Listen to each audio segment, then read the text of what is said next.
All right, guys, welcome to the session with Chief Oniya. This is going to be a dynamite session. It's going to be jam-packed with a lot of very actionable information that you guys are going to be able to go out and apply within probably 90 minutes of listening and hearing it.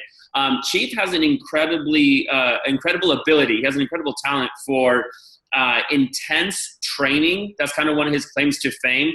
And one of his core drivers in his business, and he is able to get incredible results out of his team members and specifically out of ISAs that we see very few other agents get. For example, we're going to dive in today how he gets his part-time ISAs to get 35 contacts a day, and how his part-time ISAs set 20 listing appointments per month. That's listing appointments from part-time ISAs. And it all comes from something that Chief really focuses on called voice dynamics. And we're going to really be able to unpack that with him today. And he's willing to come on and share that and kind of open up a little bit and share some of his secret sauce. Chief is in the Houston market, and he's ranked number 2 for all listing units in Houston, and he's in the top 1% in the Houston market in Texas. And if you guys know anything about the Houston market, it's a very competitive market. So to be able to accomplish that and keep that is one heck of an accomplishment. And here's the kicker: he's only been in the business for 1 year and 7 months. So he's actually been able to climb to the top in a very competitive, very large market in literally just a little bit in 1 year and 7 months, and he's getting these kinds of results out of his team. So I definitely want to take a deep dive with him today and unpack everything that he's doing. With that, Chief, welcome to the summit. I'm excited. Thank you guys for having me here. I think this is going to be a great session, and I'm hoping that we can definitely see what we can cook up out of the pot today. I'm looking forward to it. By the way, guys, make sure you stick around to the end, because Chief has generously volunteered his personal email address and his personal telephone number for you guys to get in contact with him if you have any questions about this interview, or if you want to explore some of the opportunities with him, because I know that Chief is making you've got a few select spots that you're making available on your team nationally.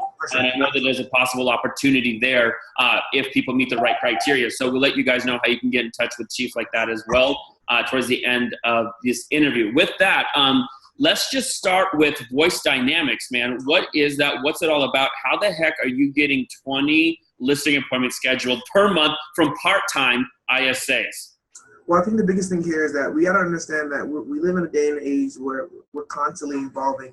The days where we would, obviously door knock and, send out mailers, those days are days in the past. Everything is going towards, it's all about, especially when you're dealing with leads and you're dealing with, the way I always refer to every one of my staff is that this is a game. This is like a hunting or a fishing game. And so ideally, what makes professional athletes professional is the fact that they put hours and hours in their craft. And we live in a day and age where now it's whoever can get the lowest hanging fruit.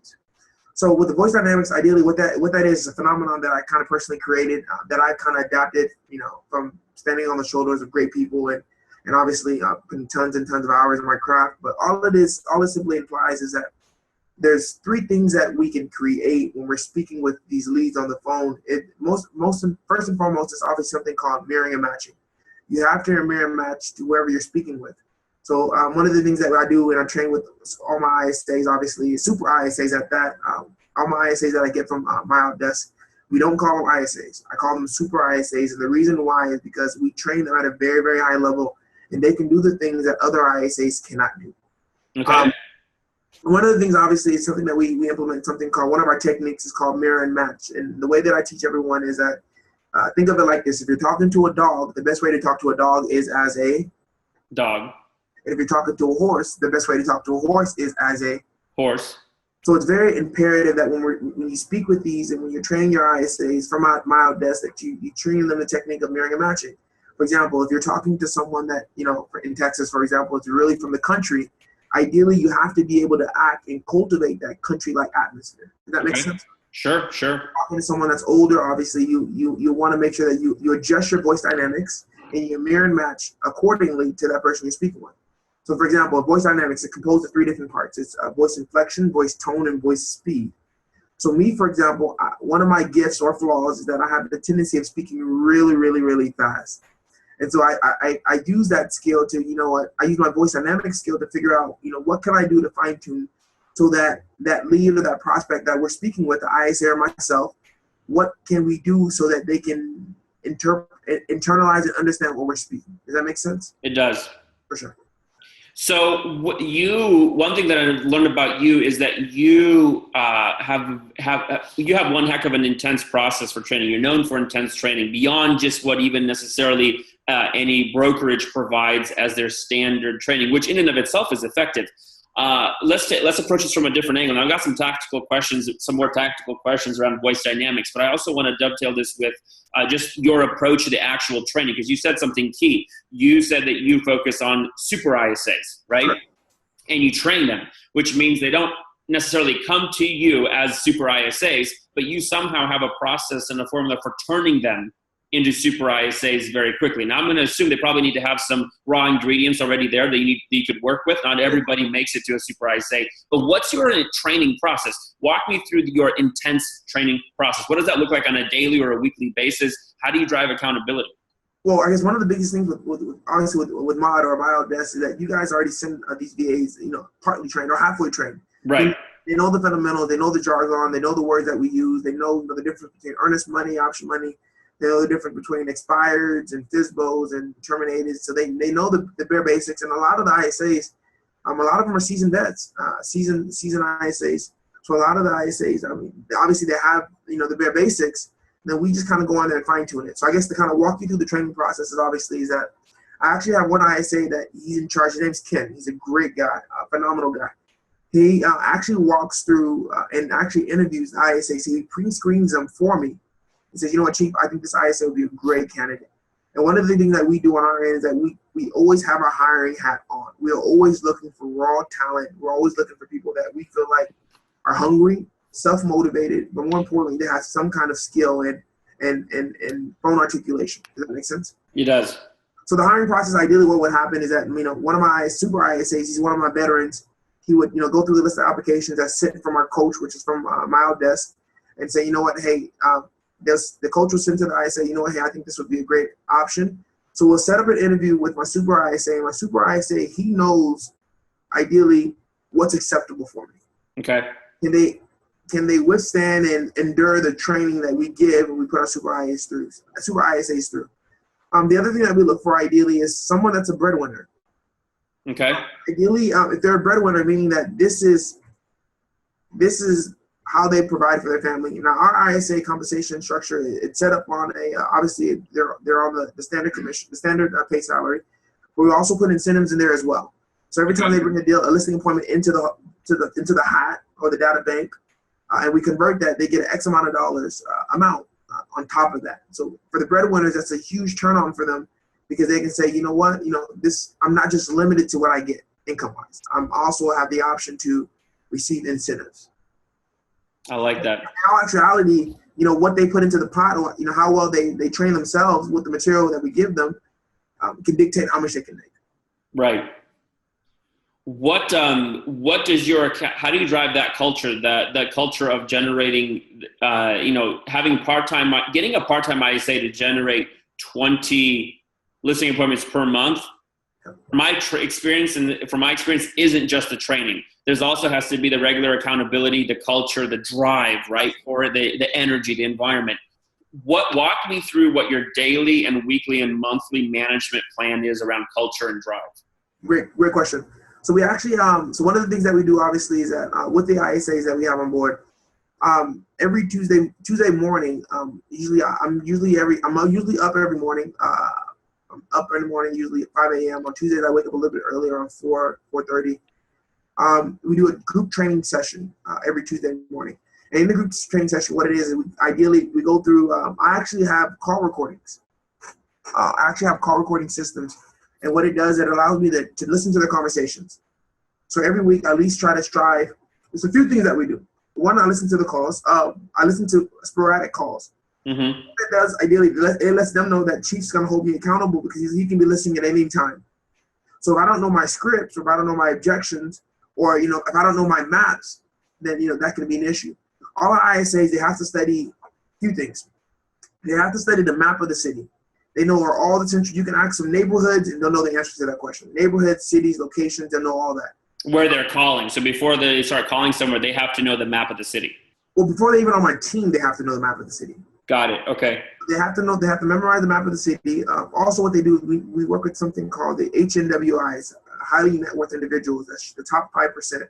So they already know the top 5% income areas. So, for example, in Houston, we have areas like called River Oaks and Memorial. And so they know the subdivisions to each area, and they know when they're speaking with buyers in the particular areas, they already know, what parts of the area are huge, huge attraction sites. Does that make sense? It does. It does. I like that. So yeah, they memorize the maps. Obviously, they have to memorize all the scripts and the objections. I'm constantly revamping, and we're constantly modifying and adjusting our scripts to make it more and more crisp and fine-tuning, but also more importantly, to make them efficient. When you're talking, the only asset that we have when we're cultivating these relationships on the phone is time. It's not the money. It's not the tools and the fancy headset. It's the time. How can you speak with that lead, cultivate that lead, add that value, and get them excited to do business with us in the shortest amount of time possible, so you can flip and go to the next lead. Got it. Can you give me an example of even one lever or one strategy that you guys have for doing that, for getting them excited to do business with you in a short amount of time? Sure, absolutely. I think the biggest thing one of the things that I always train all my super ISAs is we never finish the sentences. The ISA's job is to let the prospect or the lead finish the sentence for us. So we'll say things like analogies and metaphors and stories so that they can get the lingo. For example, one of the things that we'll say is, for example, we'll say, you know what, Mary, when they say, hey, it's not a good time. Yeah, we figured that it wouldn't be. And that's why I wanted to reach out to you to figure out when we can schedule a good time for you. The other thing that we do is that we implement different closing techniques and strategies from Zig Ziglar and Jim Rohn and things like that. And one of those closing strategies is called the alternate choice close. So we always give them two options when we close for that appointment. So maybe we'll say things like, well, you know what, Mary, if I can prove to you that there's a huge financial advantage, would you be open to sitting down with Chief for 10 or 15 minutes? Mm-hmm. And ideally they say, yeah, we'll be open to the idea. Great. When will be a good time where we can get together and take a look at how we can make that happen? We actually have an opening on our calendar Monday at 3 p.m. or is 6:30 better for you? And we call that the good to better close. Okay. What that means is that we give them two options, only two options. Tom Hopkins calls it the alternate choice. I call it the good to better close. Okay. Good or better. The answer no is not an option. Another closing technique that we use is something called a triple close. The triple close means that we get yes, yes, yes, and then we go in for the kill. Or we go in for the bait. And how that one would go, obviously, would be, well, Mary, let me ask you this. I mean, what's an acceptable selling price for you? And then they'll say, well, we really want to get around 500,000 or $1 million. Okay, that makes sense. Well, now it sounds like to me that you still do want to sell your property. And in closings like that, ideally what it is, you'll notice that I put a lot of breaks and pauses into them. So it doesn't sound scripted. So, for example, when I say it, when I super ISA say it, they say, now it sounds like to me that you still do want to sell your property.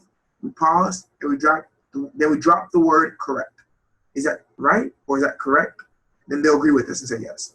Gotcha. Then we always implement something called enthusiasm. Enthusiasm, what that means is that IASM, I-A-S-M, and enthusiasm means I am sold myself. Enthusiasm, I-A-S-M, means I am sold myself, meaning I am completely 100% utterly convinced that our service is going to be the best service for you. So I always implement, embed that into the super ISAs that you got to be sold on your product. So actually our ISAs know what we do differently on a marketing standpoint. For example, some of the things that we do aerial shots, mandatory aerial shots. But not only aerial shots, we do aerial shots at the subdivisions, restaurants, things like that. We do dust shots as well. We offer complimentary virtual staging, and the list goes on and on and on as well, marketing-wise. So our ISAs know what we do, and they know what other agents are doing. So they're convinced that our services are superior and that we are an Olympic team. We're not an average team. We're an Olympic team. I love that. So every Tuesday you do trainings, group trainings every Tuesday morning. The team knows you could be listening to any of their call recordings at any time, so they know that Chief is going to always be giving me accountability and could check in any time. But also positive feedback. So what Right. I do whenever I'm listening to those calls, I'm looking for, good takeaways. I'll say, hey, you know what, so on and so forth. You did a great job sticking to the script. I love the fact that you had so much enthusiasm. I was listening to the calls. I was even convinced myself by listening to the phone calls. So I always look for positive things, not negative. However, if I do see things that we could improve on, I'll say, you know what, this is what I would probably do if I was in your position. If they get that objection, so I never say that they're wrong. You don't necessarily say critical things as much as when you do give critical feedback, you're saying, if I were you, I would do X, or if I were you. Yeah, in a position like that, for example, if I were you, or if I was in that position, this is how I would handle it. Got it. Okay. So subconsciously, they don't. You gotta understand that we're dealing with, these are human beings. These are natural human beings. These are people that have 2 or 3 kids and married. And so you gotta understand. I mean, how would you? And you gotta put yourself in their shoes. How would you like to be communicated to? Would you like to have that person say, that's horrible. Oh my gosh, you didn't do your homework. Oh, what am I gonna do? Or would you rather have someone say, you know what? Let's figure a strategy. Another thing that I do with my supervisor is I always follow up with them, and I always end my conversation with them. We do something called accountability sessions. Mm-hmm. Everyone on the team, I sit down with them for 10 or 15 minutes. They have to book it a week, and they book that in my calendar. And in the accountability sessions, I always start the accountability session. It's not about me, it's about them. So I ask them, and I always start the conversation off like, Robert, what can I do to make your job easier? And you'll be surprised of what they'll say, or what people will say when you start that conversation off of that. What can I do to make your job easier? So the accountability sessions have been something that's been a huge game changer for us, because you got to understand that some scripts that work for me might not work for them. So it allows us to fine tune and dig into that and say, you know what, let's fine tune it like this. Let me ask you this: when you've asked that question, Robert, is there anything I can do to make your job easier? Do you remember any 1 or 2 surprising answers that turned into policy updates or process updates on your end as the business leader? Absolutely. Can you give me an example of 1 or 2? For sure, absolutely. One of the things that we were struggling with initially is that, for example, when we first started off our introduction, we have different introduction scripts depending on the lead. So, for example, one script that we originally started off with earlier was, hey, my name is so-and-so with, Keller Williams Realty. And we found out that a lot of buyers, a lot of agents, a lot of prospects started to get turned off by that. Because remember, Keller Williams, you're not the only one, right, out there in the trenches. So one of the things that we fine-tuned was like, you know what, instead of saying that, let's transition to, hi, my name is so-and-so. I'm part of a local real estate team in the area. And so when we did that, we noticed a significant, about 25% more receptive rate. Really? Fine-tune adjustment. Okay. Then the other thing is that, the other thing that we did that we adjusted that paid off in tenfolds was that whenever we would follow up with a phone call, our follow-up process, the ISAs would tell me, Chief, we're having a hard time following up with our leads. How should we follow up? So one script that we implemented was whenever they're speaking with the leads, a potential lead, we always look for 3 things: their when, where, and why. We always want to find out their when, where, and why. We call it the 3 W's. And the reason why we need the 3 W's, because at that point, the 3 W's will allow us to re-engage that conversation if we're not able to close that appointment right there on the spot. So we would follow up and say, you know what, Robert, for example, this is how we role play. Hey, Robert, this is Chief Chief Oniya with Keller Williams. I made a promise to you that I'll call you back. So naturally, I'm doing just that. I know last time we spoke, you were telling me about your plans to move out there to Arkansas to get closer to your grandson. Is that still your plans? And they'll say, yeah, so it's great. I know last time we spoke, you told me that you guys were doing a little bit of remodeling to the countertops. How's that coming along?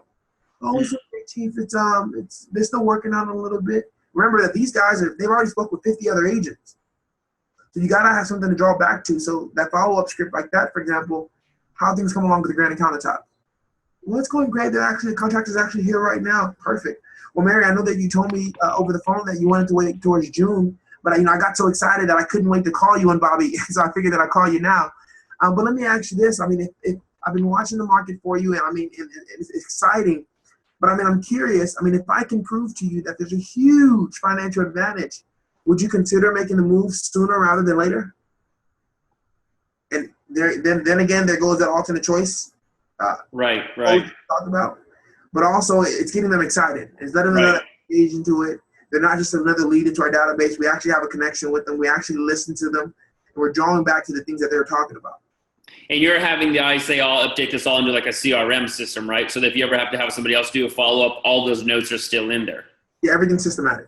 Gotcha. Okay, so let me ask you another question then. And I love that we're breaking this down in so much detail. Again, you're making this really actionable. So on behalf of everybody here on the summit, thank you. When you make people when you make your ISAs, your super ISAs study the map of the city and get to know it, that feels like a big process or like a lot of work because, you know, the way I learn a city is I live in it and I drive around, right? So what's your testing process or what's your educational process around study the map, understand the map? Like walk me through how you get a virtual ISA to study a map and understand it. What's your training process around that? I'm curious. Well, the first thing is you got to figure out your boundary lines. After a while, you'll start to know, I mean, whether you're watching this in California or maybe you're watching it in New York, you start to know that after a certain line, you know, those homes, the turnover ratio is not as high. The turnover ratio. So ideally what happens is you start to have a list of your service areas. For example, in Houston, we have Baytown, Porter, Kingwood, Summerwood, Atascocita, Humble, and you start to have those different service areas. So what we did was we compiled a huge list of all our service areas. And so we tell our ISAs, you know, you have a week and a half to memorize the scripts, watch the videos, listen to some recordings, but also more importantly to memorize the service areas. So for example, when we quiz them, whenever we quiz a super ISA, we say, okay, let's go ahead and we jump on Ring Central. We say, all right, let's do a screen share. They'll do a screen share. Then we'll say, all right, close your eyes. Then I'll say, if I'm looking at a map right now and I am looking for something north of Humble, what's north of Humble? They'll say Kingwood, or they'll say Porter, or Willis, or Conroe. Got it. Okay. It all boils down to just you have to set up the expectations up front. These expectations, are they delivered by you verbally? Are they in a video? Are they written into an SOP? How do you deliver the expectations for a new hire so that they know exactly what to start focusing on in the first week and a half so they can basically make the cut? So what we do is we do something called, because we interview a lot of candidates. How many do you interview compared to how many you hire? What's the ratio? Man, I would say we interview close to about, in a month standpoint, maybe about, well, I mean, I only interview a handful. But, I mean, my executive assistant, I mean, he interviews, I mean, anywhere between 20 to 30. Got it. Okay, yeah. And the only ones that make it to you are the ones that make it past the gatekeeper, past the filter. 1 or 2 a month. Got it. Okay. Okay. And so then again, so back to my other question. So what's your process for onboarding in terms of communicating expectation? Written, video, personal, one-on-one? How do you do it? We do videos. We actually have a G Drive, Google Drive. Okay. I compiled a series of training videos. We use Screenomatic. Have you heard of that? Yep. Screenomatic, what it does is we allow them to see our system. We use dialers, obviously. And so they allow us to see our dialers and how we maneuver, how we do our tag base, and how we move them from one CRM to the other CRM, and how we dump leads into a bucket that hasn't been contacted. Got it. So the videos help us out. That's one thing. The other thing that helps us out, training-wise, we actually have an expectation sheet. Mm-hmm. So ISAs actually have a list of, for example, our part-time ISAs have to make a minimum of 5 appointments a week, minimum. Okay. 35 contacts a day. Got it. Now they're averaging out. Now they're putting on about. I have some ISAs that are doing 2 or 3 appointments a day. Part-time. Got it. I have one ISA that we brought on board actually last week. Her name's Ivy. She started off part-time. We're going to end up moving her to full-time. Mm-hmm. And her goal was 35 contacts. She's already getting 45 contacts a day. And she's putting up 3 to 4 appointments a day. 35 contacts a day, 3 to 4 appointments per day. Per day. This is part-time. Correct. So your ROI on per seat filled with a super ISA is significant. Absolutely. Do you have a metric from as a business owner of what every contact is worth for you dollar-wise? Yeah. So the way we train our ISA is that every contact or every lead. This is how we handle the conversation. Every lead is worth $5,000. Got it. If I were to put 500, what's a lead? Anything that falls into our database. Got it. Okay. So when you handle that lead, you have to handle it as if you're cultivating a $5,000 check. Per cost, each lead for us is worth anywhere between $24 up to $12 per lead. From $12 to $24. Yeah. So you'll spend up to $24 a lead. And with obviously the cost of the systems. Sure. Got it. Okay. And then so every lead that comes in is worth about $5,000 for you guys net average when you average out all the leads coming in versus ROI. Okay. Let me ask you this. To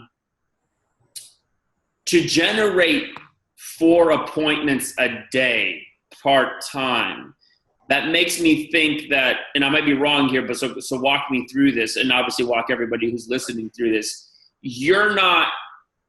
Are you having your ISA spray and pray call everywhere, or are you targeting high turnover rate markets?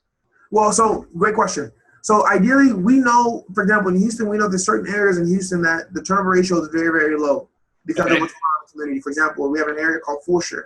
Okay. Turnover ratio is like 1.2. So it's not even near 6 or 7. 1.2%? Yeah. So it's really, really bad. So we know, if we have any leads in our database that's Fulshire, we'll call it, but we won't spend too much time in that area on that lead, because time-wise it's not worth it. When we can spend time on another area that has a higher turnover ratio. Does that make sense or not? Yeah, it does. Because you're just going to get more opportunities at bat. Like there's just more volume there to win with, right? Sure. Yeah. So what's a good turnover rate? Above 6. Above 6. Anything above 6 is what we're excited to touch.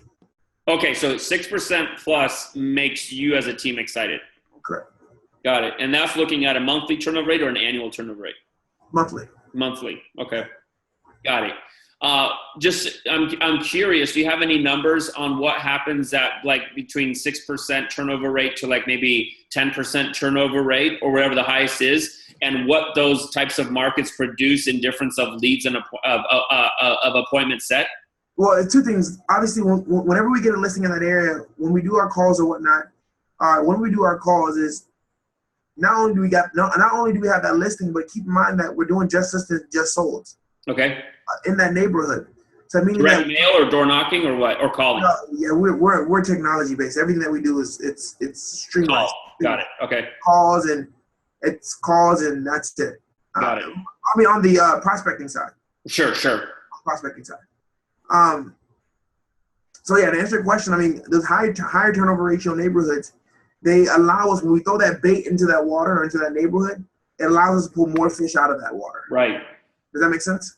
So you could theoretically stay in a neighborhood, in a market for a really long time if you sell a house, just sold, reach out. How many houses are you dialing in a circle around a just sold? 100, 200? 100. Let's say you land another 2 listing opportunities out of that. You're doing the same thing later with them, just sold, just listed, just sold. You end up churning in a market for a while if you stay on top of it. I mean, believe it or not, it's some neighborhoods, we can actually end up farming the neighborhood subconsciously. Right. Just because of the system. Right. And it all started off with 1 lead. Right, exactly. Or one listing. Got it. So when you pick a new market or a new neighborhood for your ISAs to prospect, do you have to have already had some business there before yourself, or do you just look for a higher turnover rate and you say, okay, guys, this month we're going after X? Well, so usually how we find our markets is we get them from our expireds, from whatever lead source we got. Okay, got it. Once we get that lead or once we get that listing or we get that business, then that neighborhood becomes our farm. Got it. And you only have 1 ISA per neighborhood, or do you do multiple ISAs per neighborhood? We bang it out. And we bang it out until we run out of time. Until we run out of time or until we burn out. Got it. So everybody focuses on that one neighborhood. Well, we have multiple listings. So, for example, so you're asking me that do we have 1 ISA for that neighborhood? Yeah. So, like if you have a listing, let's say if there's an expired in a neighborhood called Spring Creek, and there's like 700 homes in Spring Creek, right? Are you having 1 ISA only for Spring Creek, or are you having all your? Yeah. All you need is one ISA for that neighborhood. Gotcha. Per neighborhood. Yeah, if you're doing a triple dialer and using the closest 100 contacts, you can figure that out in about 45 minutes to an hour. Got it. Okay. And a lot of it's repetition. Usually, whenever we make our calls, we go 3 rounds. on our just listings and just solds. Got it. We'll Okay. call one time around one time, then we'll call back again twice. Got it. Now, Okay. keep in mind that when you're doing that, another thing that we're working on as well, we're in the development of it, is we have our R&D department, research and development. So we use outside third-party systems to research, that house information. But a lot of times on cold realty resources, the numbers aren't 100% accurate. So you have to do a little bit of due diligence outside of that to make sure that you have, multiple cell phone numbers. Gotcha. How are you going about accomplishing that? Are you just hiring vendors, or what vendors are you using to do that? I'd rather not disclose, but I mean, we use a couple of other vendors that we use. Yeah, I feel that. You got to keep a little bit of a competitive edge. I can appreciate that. Let me ask you this. How are you structuring? You said that ISAs have an opportunity to earn more than their base salary. What's the bonus structure? What's the commission structure look like specifically? And then do you comp out for mass performance? So is there like a per individual success metric? And then if they hit a big number, is there like an additional payout of some sort? How do you structure compensation? So a few things that we do. We actually have a couple of things in place. First thing is, obviously, we have a goal. Our goal is to have X amount of listings. Our goal is to have 26 new listings a month. Okay. The average out to be we have to have a listing a day and a half. Okay. That's our goal. If we hit our goal, we get 26 listings, and we get a minimum of 4 closings on the selling side, not the buying side. We get a minimum of 4 closings a month. That means we've hit our goal for that. On the selling side. On the selling side, correct. So what happens at that point, ideally, is that every ISA on our team, they get a bonus of $200 for that month. On top if there's 4 seller side closings and 26 new listings. And okay, got it. All right. So you're not even basing it off of like appointment set. You're basing it off the bonuses off of like actual business results. Absolutely. Got it. Now, ideally, our goal, like I said, ideally is to have a minimum of 5 appointments a week, but they surpassed that. Got it. But I mean, ideally, our goal, so conversation wise, if we get a lead or we get a listing, right? And we close that listing. Whatever ISA that got the listing, we have a price tier structure. Mm-hmm. I don't have it in front of me right now, but the price tier structure, I believe it's like from 200. We only touch 200 and above in Houston. Sure. Things like 200, things like 450. I think they get like $150 compensation bonus. Individually. Correct. If we close that deal. Got it. Then it's like 450 to like I think $1 million. It's like 200 to 250. And then anything above that, it's like 250 to 300. Got it. Okay. Once we close that deal. Got it. And then they could still make an additional $200 bonus that month, along with everybody else, if as a team you do 26 new listings. Correct. And 4 seller side closings. Correct. Got it. Okay. I like that. Well, that probably gets a lot of your ISAs thinking about the business in general overall and making it win, not just focused on kind of jimmy rigging their metrics and setting appointments that don't convert. For sure. Right? What's your appointment made to appointment kept ratio? Man, I'm going to be honest with you. We that's something that we struggle in now. Like I said, we're a newer team, so we're still trying to, fine tune our things. Well, and you're running a lot of volume, getting 4 appointments a day, for example, by one part-time day. That's a lot of volume. Yeah, that's one thing that we struggle on the analytical side. So I don't know that number. I just know that usually whenever we do it for our system that we have in place, usually it's about a 70% chance that we'll get the Okay, list. that you'll actually get the appointment or that you'll list on the appointment? No, we'll get without going into a tangent, our system is set up where we got to get the appointment. Got it. There's no other option. Sure. Okay. There's no other option. We have to get the appointment because we're always usually the last person to sit with the lead. Okay. Literally shy to sit with the last person. Do you want to be the last person? Is that your goal? Unless we don't have any other option. Got it. Our goal is always to be the last. You like to go last. Okay. It's such a difference in mindset. Some agents love to go first. Some love to go last. And you like to go last. We've had deals where we ended up being the first one. We took the listing. Got it. We've in my history, and according to my conversion rate, I perform better. I can perform better in any situation, good in any situation. But the last appointment usually there's no other objection to hear. Got it. Okay. Let me ask you this: are you still taking all the listing appointments personally, or do you have listing partners now? I have listing partners. We just actually brought someone on about a few days ago. Actually, he just left the office now. Gotcha. He went on a listing appointment. Actually. I was going to say you better be going on a listing appointment if he left. Originally it was me, but then ideally I started taking my time away to more other income producing activities. Right. Now, what I can do to make the ISAs even better. Sure, that makes sense. Okay. Like listening to recordings, I've come to find out that my time is best spent listening to recordings, figuring out what I can do so they can be, you know, better hunters or fishers, and then obviously me being on the phones as well. So that reminds me of a question that I had earlier. So you list this is around training and improving the process, right? So for your Super ISA. So when you're listening to these calls, you know, there's some sales coaches that will give 50 points of feedback to somebody, and there's some coaches that only focus on individualized coaching plans, growth plans for a sales role based upon the weakest point or the area of most improvement for a person, right? So they do that for 1 week at a time or 1 month at a time. And then there's people and then there's sales coaches who just focus on the overall system. So taking everybody through the same kind of training week in and week out or month in and month out. I'm curious, do you just focus on, hey, everybody this week is going to focus on the open, or they're going to focus on this question, they're going to focus on improving this? Or do you do individualized growth plan where you say, hey, Robert, you're kind of, you know, if I were you, I would do a better open, or I would do an open this way. Then maybe Susie is like, hey, Susie, if I were you, I would slow down when I ask questions. Like, are you doing an individualized growth plan? Oh, that's what the accountability session is for. Got it. The accountability session is for me to. So what I do is I listen to the calls. I literally invest I try 15 to 30 minutes. The schedule usually, you know how it is in the business schedule. Yeah. Is hectic. Right. I try to invest 15 to 30 minutes per lead, and I sit down and just really focus on listening to that call. And I literally take notes on a Google Drive. And for example, I'll randomly select a day, go through the call records and just listen to it, and figure out. And I'll put it on a Google Drive, but instead of deleting the Google Drive, I put the date, I listen to about a couple of leads, then I move to another day. Got it. So if you look on a Google Drive, one of my ISAs, you literally see about 4 or 5 pages from months ago. Got it. Compile that. So then you're able to actually see the progress per person too.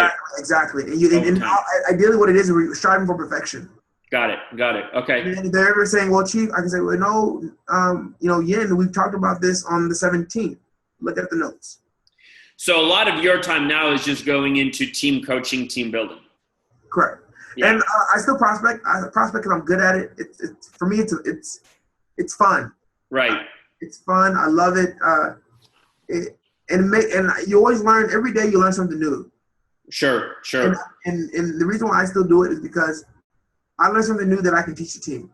Well, I was going to say it keeps you sharp so you can keep refining and sharpening your team. And then they can respect what you're saying because you're actually out there doing it too. Exactly.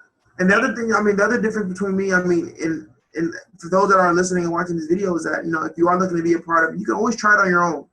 But also keep in mind that there's people out there that would love to have, you know, people hungry on their team. Mm-hmm. The advantage that you have when working with someone like me is that, you know, I'm not one of these guys that just, you know, visit the office and pick up a check, you know, from their team. I'm actually a practitioner. Right. I'm actually out in the trenches. I'm actually on the phone. I'm following up with leads. I'm listening to phone calls. And I'm figuring out, you know, what can I do to make you better? Right. Yeah. I like that. I'm going to rapid fire questions here for you, and then I want to transition into closing out just to respect your time. And then we'll talk a little bit about the opportunity you have available for agents too. So I want to make sure we save enough time to talk about that here. So let me rapid fire a few questions. One, technology. What do you use for call recording and call dialing? How are you able to listen to all these calls? So what we do, we actually have Mojo accounts. Mojo accounts, and that's the triple dialer? Correct, triple dialer. Now, this is what we do. And I don't know if anyone else does this, but this might help you guys out as well. We actually have about 8 or 9 Mojo accounts. But what I do, I break up my ISAs into morning shifts and evening shifts. Okay. I have a 7 to 11. All my ISAs start off part-time. Okay. Once they're able to hit their goals, 35 contacts, 5 appointments a week, they get promoted to full-time. Got it. Because now from a business standpoint, it makes sense financially. Right. So every ISA starts out part-time. Once they hit their goals and they're able to, you know, learn their scripts, handle objections, they get promoted to full-time. So I have 8 dialers. Well, now currently we have 8 dialers. We're getting ready to purchase a few more. We have 8 dialers, and what we do is that we have the morning crew shift and then we have the evening crew shift. Got it. The morning crew shift, they're banging it out from X time to X time. Then the evening crew shift logs in at 4, and they're banging out to catch that evening crowd that we weren't able to brush through or get in contact with. So they're contacting them between 4 to 8. And now keep in mind, from a cost standpoint, we've already bought those dialers, so we're maximizing those dialers in the morning, and then we're maximizing those dialers in the evening. Got it. So the only time we have dialers is sitting there is during the day, but at that time we have my buying agents and all that using the dialers. Got it. Okay, that makes sense. And so, and then Mojo, a Mojo dialer just auto records that for you, right? It's an additional feature, but it's money well invested. Got it. No, sounds like it for sure. Okay, next question is, how long does an ISA have to perform or get cut? What's your testing process? Well, they have 2 weeks of training before you let them call. Before they even jump on board. 2 weeks of training, because we have to obviously follow the protocol for track. Right. And other things as well. But it's 2 weeks before they even get on board. And that's scripts and dialogues and map study. Map study, scripts and dialogues, listening to recordings, practicing shadowing. Got it. Okay. And then once they're dialing, what's the testing phase there? They go live with me. No, but I meant like how long do you give them to get, like, do you have a minimum performance that you want? Yeah, if they don't get it in 2 weeks, then I give them 1 more week. Got it. Okay. If you don't handle whatever it is, then we'll part ways. Gotcha. Okay. All right. Let's talk a little bit about the opportunity for the agents that might qualify to, get in contact with you and what you're looking for in possible team members. So let's talk a little bit about, share a little bit with everybody listening. What markets are you going into, and kind of what kind of systems and platforms you're providing as a value as your offer, and then what are you looking for? And actually, one more thing before we jump into that, another thing that we do with our super ISAs, and I forgot to mention this for some strange reason, is on my ISAs we have a training keyboard course. The training keyboard course, what it is that they literally have to have the keyboards memorized, and we have a training course. We have a test assessment that we use as well. So all of our super ISAs are memorizing the keyboards. That's one thing. And then the second thing that they're doing, obviously, is that outside of the keyboard memorization, is they have to be able to type words per minute at a certain speed. Mm-hmm. Just to keep up with the notes while they're talking on the phone. Correct. Remember, we're multitasking. Right. But also outside of that, all my super ISAs, I invest into Audible books. So ideally, I'm a huge advocate in figuring out, I'm a huge advocate not only in investing in your business side, but also in personal development. So right now, one of the books that all my super ISAs are reading, Audible, is by Tim Glover, Relentless. Okay. And another book they're reading is by Dale Carnegie, How to Win Friends and Influence People. Then another book that we read is Fanatical Prospecting as well. Okay. So I'm constantly reading different books. Relentless, How to Win Friends and Influence People, and Fanatical Prospecting. Yeah, then we got tons of other ones as well. Sure, but those kind of 3 go-tos? For sure. Got it. Okay, awesome. All right. What markets are you in? Where are you expanding to? What agents that are on the summit here today? What are you looking for? What's the opportunity that if they're the right fit, they can possibly get in contact with you? So right now we're centralized in Houston. Actually, our next expansion is moving out to Austin and then Dallas. Okay. So if you guys are, and then obviously we're going to continue expanding. Our goal is to be in over 100 market centers. Houston is just one market center. Okay. So ideally, we're looking to fulfill the Texas region first, and then we're going to expand out into obviously Louisiana, Tennessee, and things of that nature as well. Okay. So what I'm looking for, I'm looking for people that are obviously young, hungry, ambitious, that want to learn, that want to be a part of something big. The difference between working with me and working with someone else is that you actually have me in the trenches. I'm sitting down with you, fine-tune, figuring out what we can do to fine-tune. Right. And the advantage that you have with working with someone like me is that I'm not looking for employees. I'm not looking for staff. I'm looking for partners. I'm looking for people that want to be a part of something big, that want to be a part of the bigger picture, that want to be a part of a team that's purpose-driven. That's what we're looking for. I'm looking for partners because as the company grows, you grow. And as we continue to expand, we need TLs and team leaders and, ISA managers to manage this machine that we have created. I love that. So when somebody's got the potential for somebody getting, being able to join your team and part of the team is that not only will they be able to get access to you one-on-one for helping improve their skill and their game, but also it sounds like you'll be able to offer a lot of done for you type systems and tools, including prospecting, including the results that and the volume that your ISAs your super ISAs are bringing to the table and all that, correct? Sure, absolutely. So I mean, not only the training, obviously, training is phenomenal. It's far better than any training you can possibly think of. It's because I spend hours and hours, learning so I can teach. They say in order to be a teacher, you have to be an educator. In order to be, an educator, you have to be a student. So I'm constantly learning different things and going to different seminars and investing in this, wide load of information so I can become a better educator for the team. Love that. Love that. Income-wise, I mean, you make however much you want to make. And like I said, I'm not looking for employees and staff. I'm looking for partners. Okay. People that want to be a part of something big. If people want to get in contact with you, the number that I have is 832-655-3109. And then the email, guys, if you want to get in contact with Chief, is Chief Oniya. So it's ChiefOniya at tuckrealty.com, TUKrealty.com. Is that right? Correct. So Chief Oniya at tuckrealty.com. Yep. Chief spelled CHIEF. Oniya, ONIYA, and then at Tuck Realty, TUK. There's no C in Tuck. No. TUKrealty.com. 832-655-3109 is the telephone number. And one of the things that we offer as well is we're huge on referrals as well. So if you guys have any referrals, send them to us. We offer 25% referral. We also offer a gift card. Even if they don't work with us, we still offer you a gift card because we want to keep your business as well. Awesome. Also, we deal with a lot of clients. As you can see, we deal with a lot of listings. We had one client, he flew out to Washington. We had another client looking to move to California, and I didn't have any agent to send them to. So I want to build a relationship with you guys, and we have tons of different clients that are looking to move in different areas. So I'd love to have you on our preferred referral list. Awesome. That's a great offer. I appreciate that you sharing that. And again, you guys can just get in contact with the information that I just gave you. There's another thing that I wanted to talk about with you, Chief, but we just don't have the time here today. Maybe we could possibly do a round 2 at some point in the future. And I know I'm going to get a lot of questions and feedback from this interview just because of how in-depth it's been. But, there's something, there's this perception. The last question I want to ask you is a bit of a self-serving question, but, there's this perception that you can't get high quality team performance out of virtual staff, right? You probably run across agents who have that perception. And I'm curious, what would you say to somebody who's considering working with MyOutDesk or considering going virtual? They're not sure. Maybe they've had a bad experience before. Maybe they're not sure about, the quality that you can get performance from a virtual team.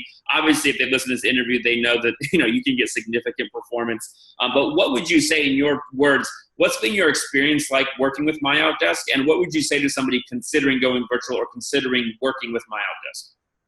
First thing is that I've had friends and associates that went with other companies and that they went like 3 or 4 different ISAs and they just gave up into it. And then I referred them to my coach, and then now he's on, I think, week 3. He already hired. He's working on his 3rd ISA or 2nd ISA.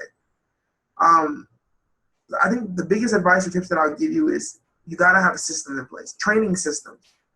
The ISAs will do whatever you tell them to do, but you have to set expectations up front.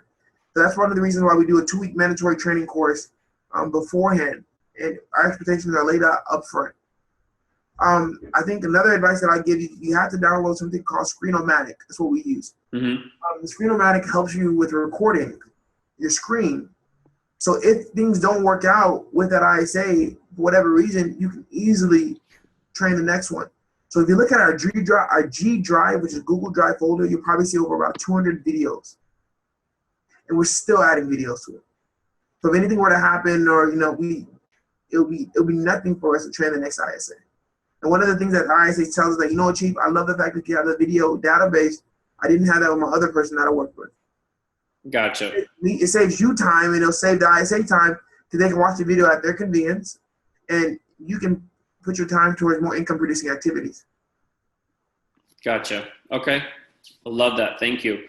Another thing that I'm looking for right now, while I have you guys on the line, I'm looking for a mastery coach.